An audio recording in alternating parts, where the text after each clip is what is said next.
You love being in battle, but don't want to fall to the restrictions of a paladin. Then, the war domain is for you.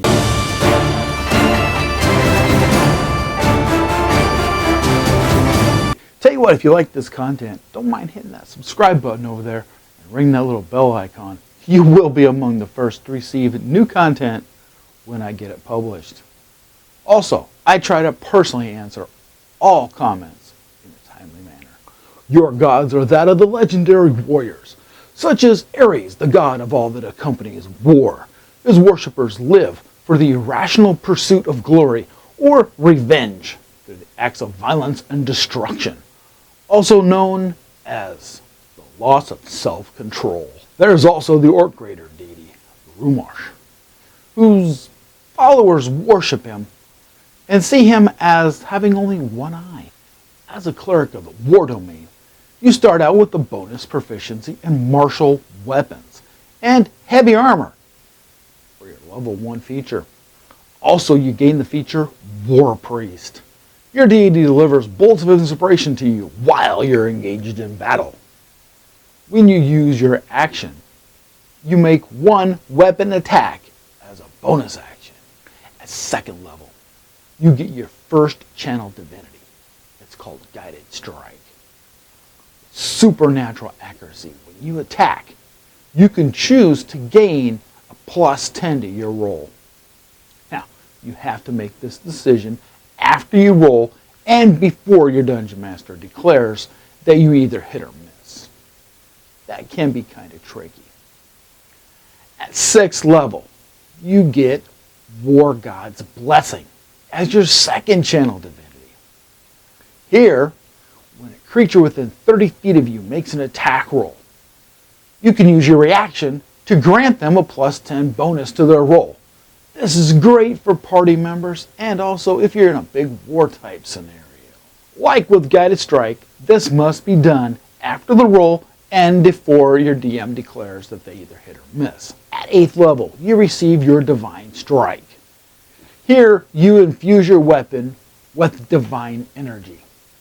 When you hit a creature, you can cause an extra D8 damage of that weapon's same damage effect. At 14th level, this becomes an extra 2d8. That can cause a pretty good impact. Now, finally, at 17th level, you gain your last domain feature. This is Avatar of Battle. Here, you gain resistance against bludgeoning, piercing, and slashing damage effects from non-magical attacks. These features are setting you up to be a powerhouse in combat. Now we're going to take a look at your list of domain-specific spells. So starting out at 1st level, you gain Divine Favor and Shield of Faith. With Divine Favor, your prayers empower you with Divine Radiance, giving your weapon attacks an extra D4 radiant damage. This effect lasts until the spell ends. With Shield of Faith, you're able to grant a +2 AC to any creature within range of you that is in your party, placing a shimmering field around them. That's pretty cool.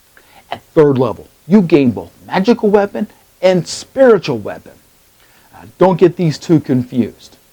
Magical weapon, you give a +1 bonus to a non-magical weapon for its attack and its damage rolls. If you cast this at a spell slot over 4th level, you add an extra +2, and then at 6th, you can add an extra +3. This lasts until the spell ends. Spiritual weapon. Just as I mentioned in the Life Cleric domain video, you create a floating spectral weapon that lasts for the duration of this spell. This weapon will cause an extra D8 force damage against creatures that you attack. Now when you cast this over 3rd level, you can add an extra D8 per level of casting. When you hit 5th level, you get Crusader's Mantle and Spirit Guardians. Crusader's Mantle creates an aura which awakens the boldness of all friendly creatures, granting them an extra D4 radiant damage to all their attacks, as long as they stay within this aura. This does include you also, until the spell ends. Spirit Guardians. I find this one to be really cool.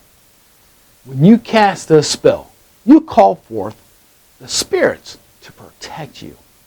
They will fit within a 15-foot area of your position. Now, you're able to designate any number of creatures that are unaffected by this spell within your line of sight. When a creature enters the area of effect, they must make a wisdom save, and their movement is also reduced by half normal speed. On a failed roll, they take 3d8 necrotic damage. On a successful roll, they will take half damage.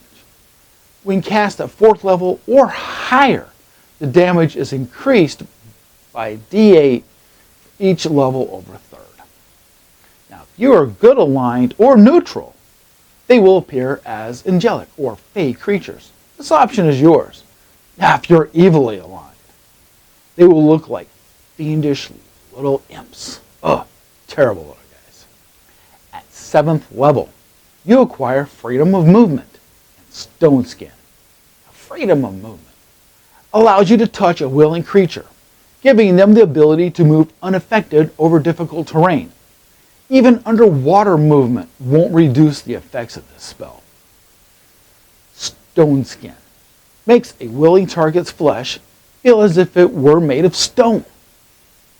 They also have resistance to non-magical based bludgeoning, piercing, and slashing damage. At 9th level, you get Flame Strike and Hold Monster for your final domain spells. Just like with the Light Cleric, Flame Strike creates a vertical column of divine fire, which roars down from the heavens. All creatures caught in the area of effect must take 4d6 fire damage and 4d6 radiant damage on a failed dexterity save. Half that if they save. When cast over 5th level, the damage is increased by 1d6 per level. The effect of choice is yours, of course, between fire and radiant damage.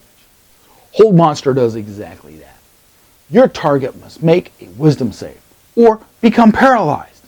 At the end of each of the affected monster's turns, it must repeat this save until successful of breaking through the spell. If cast at over 5th level, you can choose another creature to add to this hold, as long as they're within range. Like with all the cleric subclasses, I tested this one in a little mini adventure that comes in the Essentials kit, just to check out its functionality. Honestly, this one has a lot of potential, which brings me to the Tabletop Dungeoneers shout out. This time, it goes to Blue Dragon RPG.